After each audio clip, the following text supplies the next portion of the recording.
오늘도 삶의 자리에서 예배하는 여러분들을 축복합니다. 코로나19 바이러스가 쉽게 잡히지 않고 있습니다. 그러므로 저희가 맡겨진 삶의 자리에서 온라인으로 예배합니다. 반복하여 말씀드리지만 하나님께서는 어디에서나 저희의 예배를 받으시고요. 저희의 삶의 모든 자리가 예배하는 자리입니다.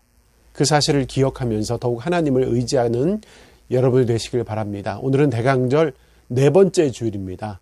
이미 오신 예수님 그리고 다시 오실 예수님 함께 기억하는 이 대강절 절기를 기억하시면서 주님 다시 오심을 기뻐할 수 있기를 소망합니다. 그런 소망을 담아서 함께 찬송하겠습니다.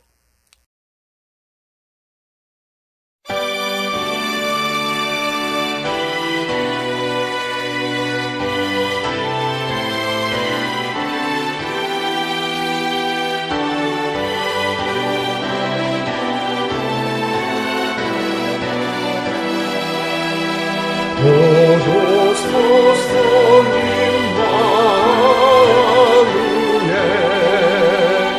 모두 하소서 이사에 그 고생할 고갈까 메시아 기다립니다.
이 땅에 주님의 다시 오심을 간절히 소망합니다. 오늘도 생명과 빛으로 오신 주님을 감사함으로 맞이하며 예배의 자리로 나아갑니다. 주님의 탄생을 기다리는 대강절 4번째 주일에 하나님께 올려드리는 이 예배를 통하여 주님의 뜻을 깨닫게 하시고 또 한 번 결단함으로 주님의 시간을 더욱 소망하게 하옵소서. 말씀이 육신이 되어 이 땅에 오신 예수님, 다시 오실 주님을 간절히 소망합니다. 올 12월도 거의 지나갑니다. 올 한 해에 내려주신 은혜를 기억하며 더욱 감사하길 원합니다. 성탄의 참된 의미를 바로 알아 먼저 받은 은혜를 드러내므로 세상의 본이 되는 삶을 살게 하옵소서. 구원받은 축복을 믿지 않는 이웃들에게 전하며 선한 행실을 나누게 하옵소서. 언약교회를 지금까지 인도하신 성령님을 온전히 바라봅니다. 사랑과 은혜가 넘치는 교회가 되게 하시어 주님의 축복이 온 세상으로 흘러가는 아름다운 공동체로 성장하게 하옵소서. 세파의 흔들림 없이 맡겨주신 길을 갈 수 있도록 인도해 주시고 주님의 뜻에 순종하는 아름다운 믿음의 모임이 되게 하옵소서. 회복하게 하시는 예수님의 이름으로 기도합니다. 아멘. 오늘 우리에게 주시는 하나님의 말씀은 누가복음 1장 26절에서 38절까지입니다. 여섯째 달에 천사 가브리엘이 하나님의 보내심을 받아 갈릴리 나사렛이란 동네에 가서 다윗의 자손 요셉이라 하는 사람과 약혼한 처녀에게 이르니 그 처녀의 이름은 마리아라. 그에게 들어가 이르되 은혜를 받은 자여 평안할지어다. 주께서 너와 함께 하시도다 하니 처녀가 그 말을 듣고 놀라 이런 인사가 어찌함인가 생각하매 천사가 이르되 마리아여 무서워하지 말라. 내가 하나님께 은혜를 입었느니라. 보라 내가 잉태하여 아들을 낳으리니 그 이름을 예수라 하라. 그가 큰 자가 되고 지극히 높으신 이의 아들이라 일컬어질 것이요 주 하나님께서 그 조상 다윗의 왕위를 그에게 주시리니 영원히 야곱의 집을 왕으로 다스릴 것이며 그 나라가 무궁하리라. 마리아가 천사에게 말하되 나는 남자를 알지 못하니 어찌 일이 있으리이까. 천사가 대답하여 이르되 성령이 내게 임하시고 지극히 높으신 이의 능력이 너를 덮으시리니 이러므로 낳으실 바 거룩한 이는 하나님의 아들이라 일컬어지리라. 보라 내 친족 엘리사벳도 늙어서 아들을 배었느니라. 본래 임신하지 못한다고 알려진 이가 이미 6달이 되었나니 대저 하나님의 모든 말씀은 능하지 못하심이 없느니라. 마리아가 이르되 주의 여종이오니 말씀대로 내게 이루어지이다 하매 천사가 떠나가니라. 아멘. 사랑하는 성도 여러분들, 지난 시간 평안하셨는지요? 대강절 4번째 주일을 보내고 있습니다. 돌아오는 금요일이면 성탄절입니다. 성탄이 이렇게 코앞으로 다가왔습니다. 그런데 성탄의 분위기가 분명 예전과는 완전히 다릅니다. 코로나19 바이러스가 확진자를 하루에 1000명씩 넘기고 있는 지금입니다. 저희들 모두가 마음이 편치 않는 시절을 보내고 있습니다. 하지만 하나님을 믿는 저와 여러분이에요. 하나님께서는 언제나 하나님의 백성들을 향한 사랑의 끈을 놓지 않고 계시는 하나님이세요. 치유하는 하나님께서 이 땅을 회복시켜 주실 것을 믿습니다. 그러므로 기쁨으로 다시 오신 주님을 맞이하는 마음을 저희가 가져야 돼요. 주님 오심이 썰렁하지 않도록 더욱 기쁜 마음을 품으며 성탄을 준비해야 하겠습니다. 오늘 본문에는요, 가브리엘 천사와 예수님의 어머니인 마리아가 등장하여 대화를 나누는 장면이 기록되어 있어요. 가브리엘 천사는 오늘 본문보다 조금 앞인 누가복음 1장 19절에 처음 등장합니다. 우리 19절 말씀 보겠까요? 천사가 대답하여 이르되 나는 하나님 앞에 서 있는 가브리엘이라. 이 좋은 소식을 전하여 내게 말하라고 보내심을 받았노라. 이렇게 성경에 기록되어 있어요. 이 가브리엘 천사는요, 미카엘, 라파엘과 더불어 유대교 경전에 등장하는 3대 천사 중에 하나입니다. 그리고 이 가브리엘이란 의미의 맨 끝에 엘은요, 하나님을 뜻하고요. 가브리라는 말은 능력, 하나님의 권능을 이야기하죠. 그래서 이 말의 의미가 가브리엘 천사지만 하나님의 능력, 하나님은 강하시다, 하나님은 영웅이시다, 뭐 이런 뜻의 의미를 가지고 있어요. 이런 가브리엘 천사가 예수님의 어머니 마리아를 찾아가 예수님을 임신했다는 소식을 전해줍니다.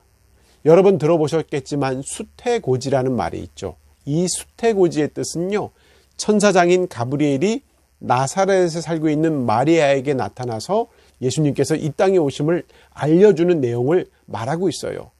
그런 내용이 오늘 본문 말씀입니다. 오늘 본문 말씀 누가복음 1장 26절과 27절 말씀입니다. 함께 읽겠습니다. 여섯째 달에 천사 가브리엘이 하나님의 보내심을 받아 갈릴리 나사렛이란 동네에 가서 다윗의 자손 요셉이라 하는 사람과 약혼한 처녀에게 이르니 그 처녀의 이름은 마리아라. 본문에서 가브리엘이 등장하는 배경은요, 나사렛이라고 하는 지명이에요. 26절 후반부부터 27절 전반부에 기록하기를요, 갈릴리 나사렛이라는 동네에 가서 다윗의 자손 요셉이라고 하는 사람과 약혼한 처녀에게 이르니라고 구체적인 지명과 더불어 예수님의 부모님에 관한 설명이 덧붙여 있습니다.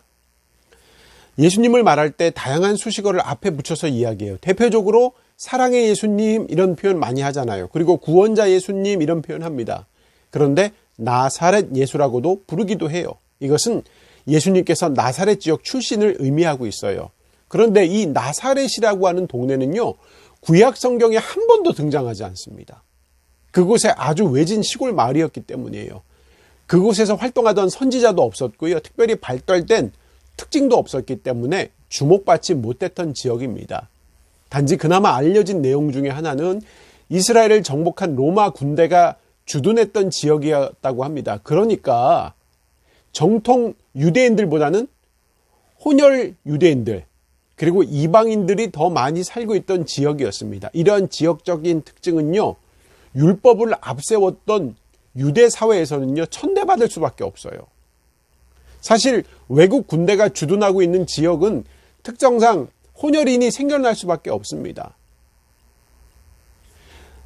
사마리아지라고 하는 특별한 지역이 있는데 이 사마리아 지역을 유대인들이 피해 다니는 이유 중에 하나가 그곳에 포로 시절에서 돌아왔던 동족들이 살고 있었는데 포로 시절에 피가 섞인 혼혈인들도 함께 살았던 지역이었기 때문에 그 사마리아를 천대했어요. 그런 의미에서 오늘 등장하는 나사렛이라고 하는 지역도 역시 천한 사람들이 사는 지역, 구원받지 못할 사람들이 사는 지역의 대명사처럼 사용되었다고 합니다. 요한복음 1장에서 빌립이 나다나엘에게 전도하는 장면이 기록되어 있어요. 그 말씀에 기록된 선지자를 내가 만났다고 빌립이 나다나엘에게 예수님을 소개하면서 나사렛 출신 예수님이라고 소개하자 나다나엘은 나사렛에서 무슨 선한 것이 나오겠느냐며 나사렛 같은 촌동네에서 어떻게 위대한 하나님의 역사가 이루어질 수 있냐고 응대합니다. 지역에 대한 매우 모멸감을 주는 대답일 수밖에 없어요. 그때도 지역 차별이 있었습니다. 그런데 하나님께서는요, 그런 촌동네 율법의 정죄 아래에 놓여진 지역인 나사렛에서 살았던 마리아를 택하셨습니다. 이것이 하나님의 방법이에요. 약한 것을 통하여 강한 것을 부끄럽게 하시며 스스로 거룩하다고 믿는 이들을 죄인이라고 정죄받는 일을 통하여 심판하시는 하나님이에요. 이렇듯 놀라운 하나님의 경륜을 이어가기 위해서 가장 낮은 장소를 택하셨습니다. 그런 곳에 살고 있었던 마리아에게 하나님께서는 가브리엘 천사를 보내셨어요. 28절부터 30절까지 총 3절 말씀을 보겠습니다. 함께 읽겠습니다. 그에게 들어가 이르되 은혜를 받은 자여 평안할지어다 주께서 너와 함께 하시도다 하니 처녀가 그 말을 듣고 놀라 이런 인사가 어찌함인가 생각하매 천사가 이르되 마리아여 무서워하지 말라 내가 하나님께 은혜를 입었느니라. 본문 말씀에서 가브리엘 천사가 마리아의 집에 들어가서 은혜를 받은 자여 평안할지어다라고 안부합니다. 그러면서 주께서 너와 함께 하시도다라고 해서 임재함을 이야기해요. 이런 상황에서 마리아는 깜짝 놀랄 수밖에 없었어요. 그런 놀란 마리아를 향하여 마리아여 무서워 말라 너가 하나님의 은혜를 입었느니라라고 천사는 말을 이어갑니다. 가브리엘 천사는요 28절 말씀에서 하나님의 은혜를 이야기했고요 30절 말씀에도 그 은혜를 반복하고 있어요. 그가 전한 은혜는요 하나님께서 마리아를 택하셨고 마리아의 삶을 통하여 영광 받으시기를 원하신다는 의미입니다. 보통 우리가 은혜 받았다고 말할 때 내 마음이 평안해짐, 조금 기분 좋아짐, 또한 이런 것도 이야기할 때가 있어요. 눈에 보이는 물질로 인하여 살림살이가 좀 나아졌을 때, 아니면 건강이 좀 좋아졌을 때, 아주 현실적인 문제를 이야기하는 경우가 많아요. 물론 그것도 다 은혜예요. 그런데 하나님의 백성으로 성숙한 성도로 은혜를 받았다는 것은요, 하나님의 임재입니다. 하나님의 임재. 나의 삶에 하나님께서 오셔서 나의 삶의 역사하심으로 즉 나의 삶에 직접적으로 개입하시는 것이 은혜예요. 그런 임재를 통하여서 하나님께서 나를 통하여 일하시는 것이 진정한 은혜라고 할 수 있습니다. 하나님께서는요. 나만 좋고 나 스스로 기쁘고 내가 원하고 바라는 일들만 행하시는 분이 아니셔요. 하나님의 뜻 안에서 하나님의 경륜 가운데 하나님의 나라와 그 영광을 위하여 바로 나를 통하여 나를 사용하셔서 일하시는 것이 은혜입니다. 흔히들 예배의 자리로 나갑시다, 우리 예배 드립시다 이런 표현 많이 쓰잖아요. 그러나 하나님께서는요 언제나 우리와 함께 계셔요. 하나님께서는 먼저 이미 저와 여러분을 통하여 역사하고 계셔요. 이미 찾아와셨다는 거예요. 그리고 나를 통하여 여러분들을 통하여 영광 받으시기를 원합니다. 그러므로 예배의 자리는 바로 내가 서 있는 나의 삶의 터전입니다. 그리고 예배는 하나님의 역사에 동참하는 결단이에요. 여러분들이 예배를 통하여 믿음이 자라나야 하는 이유도 그렇습니다. 내가 예배함으로 하나님을 경험하게 됩니다. 그래서 새 힘을 얻게 됩니다. 때로는 기도와 간구로 하나님께 부르짖는 이유도 그래요. 바로 하나님의 뜻을 알고 하나님께서 나를 통하여 원하시는 것을 알고 그 뜻을 이루기에 동참하기 위함입니다. 그런 뜻을 함께 이루어가는 것이 바로 하늘의 복을 받는 길이에요. 지금 마리아에게 임한 은혜가 바로 그런 은혜라는 거예요. 세상의 은혜가 아닌 마리아에게 임한 은혜는 바로 사용되어짐에 그 역사에 하나님의 역사에 동참함의 은혜입니다. 그런 하나님의 은혜는요 모든 사람에게 아주 특별하게 임합니다. 모두 다 다른 모습으로 특별한 모습으로 역사하셔요. 오늘 본문에 등장하는 마리아도 아주 특별하게 은혜 입었음을 듣게 됩니다. 오늘 본문 31절 말씀입니다. 31절 말씀 함께 읽겠습니다. 보라, 내가 잉태하여 아들을 낳으리니 그 이름을 예수라 하라. 31절 말씀은 매우 충격적입니다. 마리아는 지금 보라, 너가 잉태하여 아들을 낳게 될 것이다 라는 말을 듣게 돼요. 가브리엘 천사가 찾아와서 그런 소식을 전해줍니다. 예수님을 임신하게 된다는 말이에요. 그런데 당시 율법에서는요 처녀가 임신하는 것을 금하고 있었죠. 율법에 철저한 유대인들의 전통에 따르면 결혼 전 정혼한 여자가 결혼도 하지 않고 정조를 못 지키는 것이 죽임을 당할 수 있는 사유가 돼요. 그 내용이 신명기 22장에 아주 자세히 기록되어 있어요. 그러니까 결혼하지 않는 결혼을 약속한 정혼자가 있는데 마리아가 임신을 했으니 율법의 기준에 의하면 죽임 당할 수밖에 없습니다. 그러니 두려울 수밖에 없죠. 임신한 건 숨길 수가 없어요. 배가 불러오기 때문입니다. 그러니까 이웃 사람의 눈도 있어요. 그리고 율법에 따르면 아기의 아버지의 이름을 밝혀야 합니다. 그래서 결혼 전 임신하게 되면 두 사람 모두 죽임을 당하도록 되어 있어요. 더군다나 마리아의 가문이 대제사장 아론의 집안이었습니다. 율법을 모범적으로 준수해야만 하는 그런 집안이에요. 그러니 마리아는 순간 큰 걱정에 빠지게 될 수밖에 없습니다. 그녀가 아무리 나는 남자를 알지 못합니다라고 주장을 하더라도 그 주장이 받아들여지기 너무 어려워요. 왜냐하면 예수님 이전에 성령으로 역사했던 역사가 없잖아요. 그런 섭리가 없었기 때문에 그걸 믿어줄 사람이 없었습니다. 그 누구가 창조주신 여호와 하나님께서 처녀 마리아에게 하나님의 아들을 태어나도록 하셨다는 것을 쉽게 믿을 수 있어요. 근데 가브리엘 천사는 그것을 은혜라고 했어요. 그게 은혜라는 겁니다. 왜냐하면 바로 마리아가 임신한 아이가 다른 아이가 아닌 예수님이시기 때문이에요. 그래서 천사는 보라, 내가 잉태하여 아들을 낳으리니 그 이름을 예수라 하라라고 전했던 겁니다. 그런데 마리아는 혼자서 임신할 수가 없습니다. 그런데 어떻게 임신이 가능한가요? 그 이유를 가브리엘 천사가 설명합니다. 34절과 35절 말씀입니다. 함께 읽겠습니다. 마리아가 천사에게 말하되 나는 남자를 알지 못하니 어찌 일이 있으리이까. 천사가 대답하여 이르되 성령이 내게 임하시고 지극히 높으신 이의 능력이 너를 덮으시리니 이러므로 낳으실 바 거룩한 이는 하나님의 아들이라 일컬어지리라. 마리아가 예수님을 잉태하게 된 것은 성령으로 잉태되었어요. 앞에도 잠깐 지나갔지만 바로 성령으로 잉태됐던 것이 바로 예수님입니다. 오늘 말씀을 듣는 저와 여러분들은 이 사실을 알고 있습니다. 그런데 2000년 전에는 아무도 몰랐어요. 성령으로 잉태됨을 아무도 몰랐어요. 마리아도 몰랐습니다. 그 누구도 몰랐어요. 그러니 하나님의 뜻이 임하였다는 말이 쉽게 믿어질 수 없습니다. 그게 은혜라는 말도 믿어질 수가 없어요. 그녀 동안 나는 남자를 알지 못하니 어째 이 일이 있으리까 라면서 하나님께서 행하신 일을 의심했어요. 물론 의심은 누구나 할 수 있는 겁니다.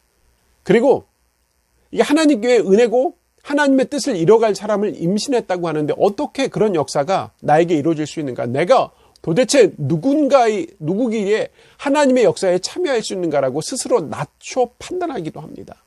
나는 그럴 능력도 없고요. 그런 존재도 못 되고요. 그렇게 행할 능력이 없어요. 그렇게 대답할 수도 있어요.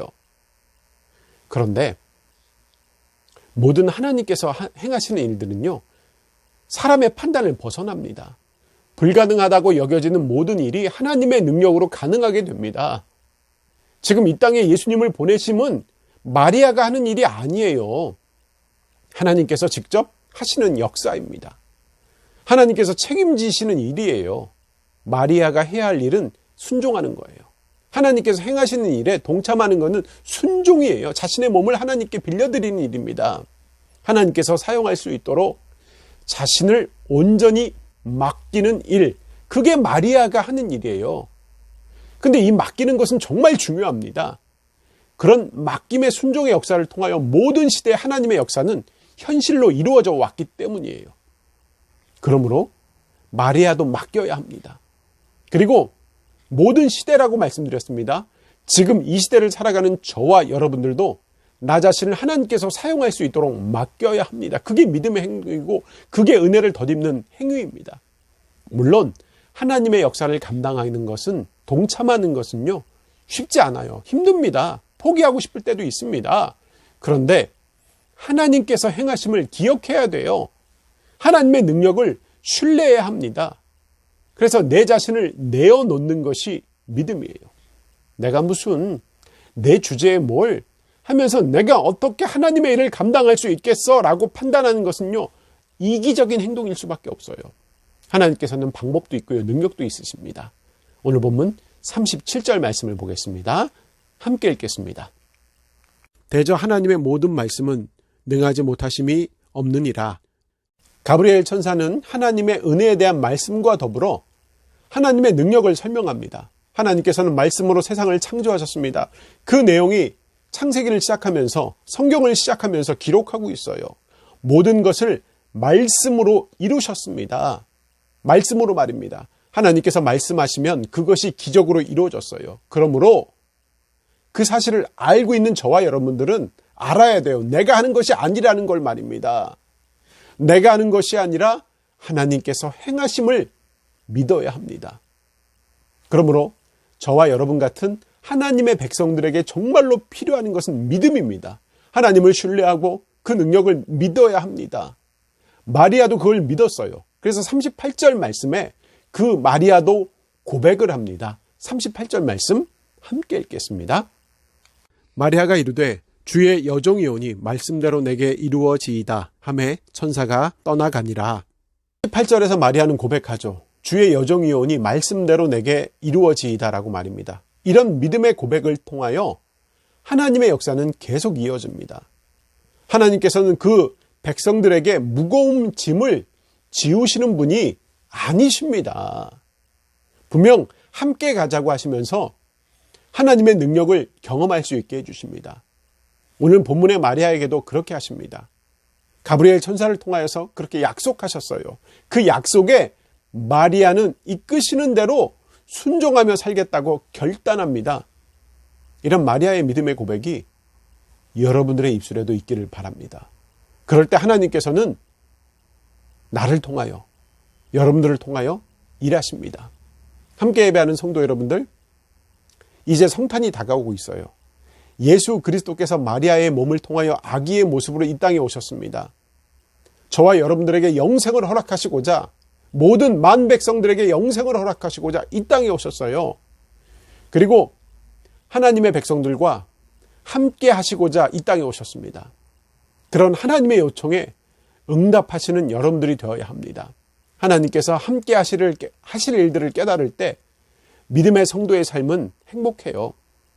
하나님께서 능력 되시기에 하나님 한 분만으로도 내가 감사할 수 있고 만족할 수 있기 때문입니다. 그런 능력을 내가 입었기에 내게 부족함이 없습니다라고 고백할 수 있게 되는 겁니다. 여러분 모두 믿음으로 하나님의 능력을 입고 믿음으로 순종하는 가운데 하나님의 역사에 동참하시길 바랍니다. 오늘 예배하는 여러분 모두가 하나님의 놀라운 섭리를 기억하면서 하나님을 향한 믿음을 고백하심으로 그분의 영광스러운 역사에 참여하는, 동참하는 복된 성도님들이 다 되시기를 주님의 이름으로 축원합니다. 아멘. 우리 손 모으고 눈 감고 함께 기도하겠습니다. 사랑의 하나님, 오늘도 새로운 은혜로 채워주시니 감사합니다. 받은 은혜 기억하면서 하나님 나라 백성으로 하나님의 영광을 드러내는 삶을 살게 하옵소서. 하나님을 온전히 신뢰하면서 하나님의 능력을 기억하게 하옵소서. 하나님께서 나를 통하여 일하실 수 있도록 나를 비우고 하나님을 채워가면서 믿음의 때를 기다리며 하나님의 영광을 구하게 하옵소서. 하나님의 은혜 속에 온 백성을 구원하시고자 예수 그리스도가 이 땅에 오심을 믿습니다. 주의 길을 곧게 하면서 살아가는 성도가 되길 원합니다. 저에게 사명을 다시 기억할 수 있도록 믿음을 강하게 허락하여 주옵소서. 능력의 하나님을 신뢰합니다. 이 땅 위에 코로나19 바이러스가 속히 정리되기를 원합니다. 다시 유행하고 있는데 하나님, 만 백성들이 질병을 이겨내고 다시 회복하며 하나님을 찬양하며 모여서 예배할 수 있게 하여 주시옵소서. 또한 바라기는 모든 성도의 삶에 하나님 세밀하게 역사하셔서 그들의 아픔 가운데 거하여 주시옵소서. 하나님, 건강의 문제로 아파하는 이들, 물질의 문제로 아파하는 이들, 자녀의 문제로 아파하는 이들이 있습니다. 문제의 해결이 하나님께 있음을 신뢰하면서 더욱 하나님을 의지하게 하여 주시고 기도하는 가운데 이겨내게 하여 주옵소서. 하나님, 배움의 길에 있는 자녀들, 또한 진로를 결정해야 할 자녀들이 있습니다. 하나님, 그들의 삶에 가장 좋은 모습으로 역사해 주시옵소서. 하나님의 인도하심을 신뢰하면서 삶의 방향을 잘 정하게 하여 주옵소서. 이제 올 한 해도 얼마 남지 않았습니다. 성탄이 다가오는 이때 이웃을 돌아보며 이웃 사랑을 실천하게 하옵소서. 더불어 사명을 회복하며 충성하게 하옵소서. 말씀에 순종하며 하나님의 영광을 드러내며 매일매일 승리하는 모든 하나님의 백성들이 되게 하여 주시옵소서. 이제는 우리 주 예수 그리스도의 은혜와 하나님 아버지의 원하신 사랑과 성령님의 교통하심이 지금 예배하는 모든 이들에게 영원히 임하기를 간절히 축원하옵나이다. 아멘.